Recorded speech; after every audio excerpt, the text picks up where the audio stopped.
is the Wine Guy 757 coming at you again across the screen, as usual, is my good friend at Steve McGov. How you doing there, at Steve? I'm doing fantastic. How are you, Wine Guy? Can't complain. So, as usual, where do you want to go today? Well, a few years back, we made a wine. We're winemakers, and we made one in the style of Cheval Blanc from the right bank in Bordeaux. We did it in Virginia here, but a leading Franc Merlot based wine. So I thought it'd be fun to go and drink a right bank Saint-Emilion that inspired our wine that we know and love so much. I think that's actually a really good idea. And funny, recently I was just watching the movie Sideways, and if you recall in that movie, Miles, the lead character, his prized possession in his collection that he drank at the end of the movie in the fast food joint out of a brown paper bag and a plastic cup, that was a 61 Cheval Blanc, 61 fantastic vintage. Ironically, that was a Cab Franc Merlot blend, and as you recall in the movie, he famously said, "I'm not drinking an effing Merlot," and I think he also dogged Cab Franc. I think it even tanked Merlot sales for a while and jacked up Pinot sales. That's another. Yeah. The movie had a dramatic impact on the sale of New World Merlot, at least. Maybe not Bordeaux, but yeah, and Pinot Noir sales went through the roof after the movie came out. Okay, hey, well, let's go there. Excellent. Hey, I wanted to comment. I really like your shirt, Larry David 2020. My good friend LD, he once famously said that the only people that wear sunglasses inside are blind people and a-holes, and I'm not blind. So, what wine from Saint-Emilion would you like to taste and evaluate today? Well, I was thinking and hoping that you had a Chateau Roc des Boisseaux from 2016 on hand, because I think it is a wonderful expression of just right bank Bordeaux wine, Merlot leading, I think 70% Merlot with some Cab Franc in there as well. So hopefully you have a bottle on hand. I do have a bottle on hand. And actually, just on 2016, fantastic year weather-wise across all of Bordeaux. They had a wet spring, bone-dry summer, warm autumn days, and very cool evenings, allowed for great ripening of the grapes, and really no rot at the end of the season, so they had a huge yield. It's a very, very legendary year. Okay, so let's pour a glass and give her a taste.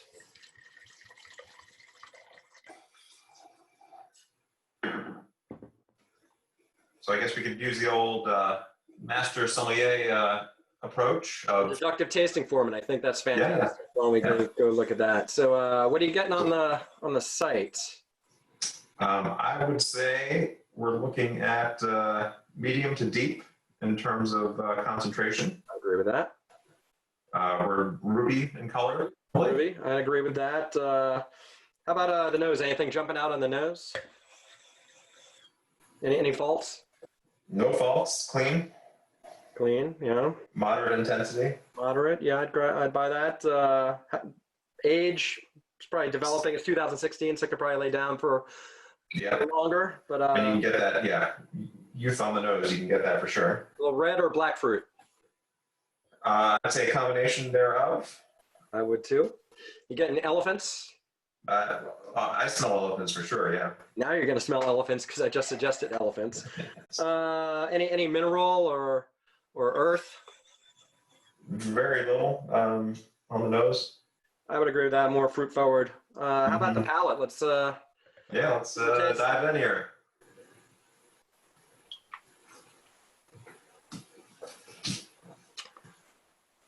Dryness, bone dry. It's bone dry for sure. Yeah. How about the fruit? Some really nice red fruit. Yeah, actually, it's I'm getting fresh fruit, tart fruit.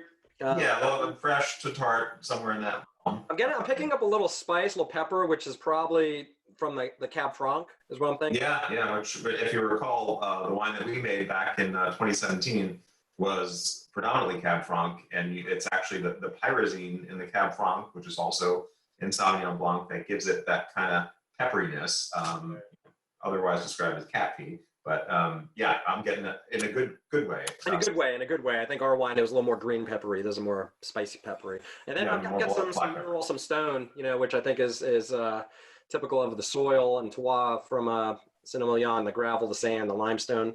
Hmm. How about tannins? They're medium plus. Medium plus, I agree. Same with They the, could lay down for a while. I think the tannins and the acidity balance out well at medium plus, Yeah. medium plus alcohol, medium bodied. Yeah, and the thing about the alcohol, we have the benefit of looking at the label. It's 14.5%, which is insane for what Bordeaux would be producing 20 years ago. But But relative to some of the new world hot climate wines, yeah, actually that are hitting 16%, this is absolutely. it's all relative. And then I'm getting medium finish, medium complexity, which I think makes Mhm. sense as this is Sure. a Grand Cru. It's not a premier Grand Cru. I think that falls in line with a typical Saint-Emilion. Well, you're definitely the expert on Bordeaux. I spend more time in Burgundy. You spend more time in Bordeaux. I'd love to maybe hear your take on just the different levels and right bank and left bank and Grand Cru Classé and Class B and on and on. When you have the time. Okay, I'll get back to you on that. So, Steve, can you maybe tell us a little bit just about Bordeaux, left bank versus right bank? Sure. So I think we all know Bordeaux is in the southwest corner of France, port city, which actually served it quite well in terms of supplying the British monarchy with wine for many years. That's kind of how it got its claim to fame, and the British have their claret, which is related to Bordeaux, which is a similar style. But right bank is going to be Merlot and Cab Franc leading. Left bank is going to be more Cab Sauv leading. The other noble grapes, Petit, Verdot, as well as Malbec, they play lesser roles. Typically, PV and Malbec are used for structure and kind of rounding out lines. But you're talking about left bank being Cab Sauv leading, right bank being Merlot leading. Or Cab Franc in the case of Cheval Blanc. The forgotten sixth noble grape that's not talked about too much. It's like the Oliver of the Brady Bunch, Carmenere. It's like the Pete Best of the Beatles. It's like the Pete Best of the Beatles, Carmenere, which is a cousin of Merlot, but that's also one of the noble grapes. Well, I'm jealous that you've spent so much time in the right bank and Saint-Emilion in particular. I have not. I'd love to get your thoughts on what it's like to just be there and kind of the experience you had there. Sure. I would say, in my opinion, Saint-Emilion is one of the most stunning, by far, old world villages in probably all of Bordeaux. It has a really good wine history. The Romans, they planted vineyards in what would later become Saint-Emilion as early as the 2nd century. The town, it's a small fortress, medieval kind of town.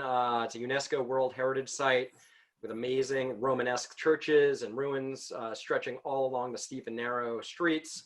And in the center of town is this really cool and famous monolithic church, which basically means they built the whole thing, carved the whole thing out of a single block of stone, essentially a limestone cliff.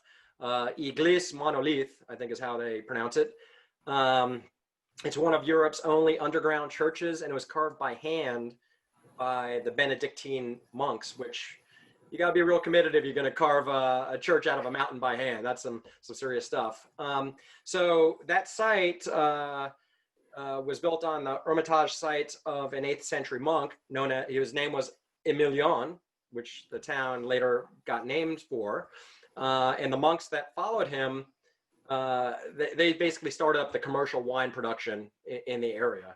And I've got to say, the monks probably in general are just underappreciated for the amount of work they did across France and Europe in documenting the terroirs, the varietals that grow well, techniques. I know you went in Burgundy, they mentioned the same thing, right? Yeah. Maybe you could mention that for a minute. Yeah, no, the monks basically created every little climate in Burgundy, and it was the difference of the microclimate and the terroir from 10 feet away that they discovered that there was more clay or more limestone, and it gave this particular, and that's why you have the 4 classifications: Burgundy and on and on. And as a small boy being Catholic, I spent a lot of time with monks. Well, and I guess to finish up Saint-Emilion, it's really a small town. It's about 1,900 people over about 10 square miles.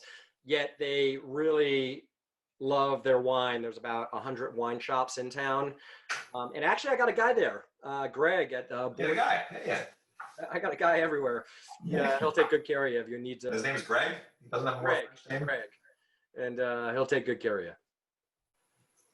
So I wish I knew more about Bordeaux and the classifications. I'm more of a Burgundy guy. You're the Bordeaux expert. So can you just kind of explain the classifications and the Class A and the Class B and the Jose and the Jose B for me? Sure.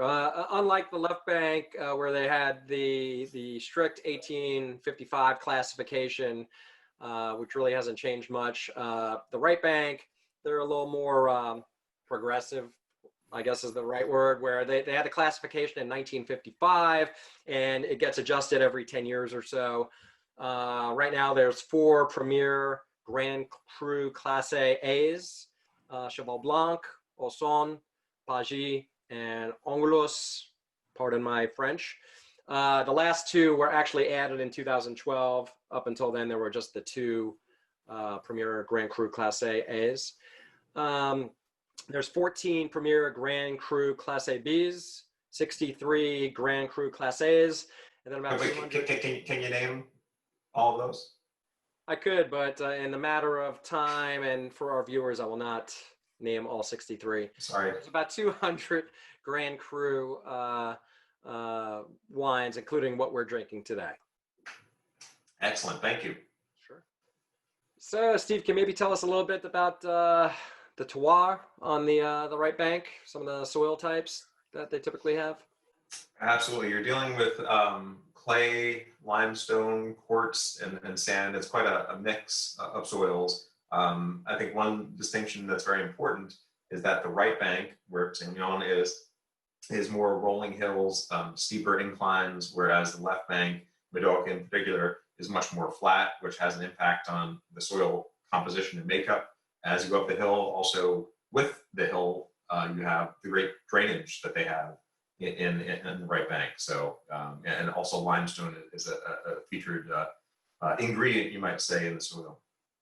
Exactly, because actually, the wine grapes are a vine, so it really likes to dig down and find the water, and that's what makes them thrive. Hey, can you maybe talk about just some of the common varietals that they have on the right bank? Is it red wine? Is it white wine? So it's entirely red wine on the right bank, and the varietals really Merlot and Cab Franc grow best. I worked with a winemaker once. Actually, you might know the guy. Name not significant, but basically said Merlot is a weed and it grows anywhere. And Cab Franc is a little bit like that. So these are that they're struggling to survive and they're just struggling to live as plants, but they're able to produce this incredible fruit through that struggle. It's much like the Catholic people and the Jewish people. Exactly, without the guilt. So actually, if you ever do make it to Bordeaux, I do recommend one company that I did a tour with, Rustic Vines. They have a whole bunch of half-day, full-day tours, left bank or right bank, and top-notch operation. It was just a fabulous day, so I would highly recommend that. Can you do a day and a half tour? Yes, you can do a day and a half or a day and a third, not day and a quarter. So I know we're drinking the same bottle of wine and tasting and evaluating, but it's possible that it's not exactly the same bottle of wine. Do you agree with that? Absolutely. And I don't want to go all sideways on you, but to me, every bottle is its own life form and its own expression. And the way, we're storing it in terms of and drinking it, the temperature, how long we've decanted it. You and I had a bit of a lively discussion earlier about how long you decanted yours as opposed to how long I decanted mine. We're tasting what came out of the same barrels, but probably not getting the exact same experience because of the importance of the serving temperature, because of the importance of decanting. And this is a young wine. This wine has, many years to go. So yeah, I think just saying I like that producer and that wine, that's one thing. You're drinking a different bottle every time. I agree. So, as usual, enjoyed going through a tasting evaluation and discussion of the Saint-Emilion right bank of Bordeaux. We'll have to figure out where we want to go next and explore. Any parting thoughts? Well, to say it's been a pleasure would be a misstatement. It's been grand. It's been a Grand Cru, not a Class A, not a Class B. It's just a Grand Cru. Yeah, it's a Grand Cru. Steve McGov out. Wine Guy 757 out. See you next time.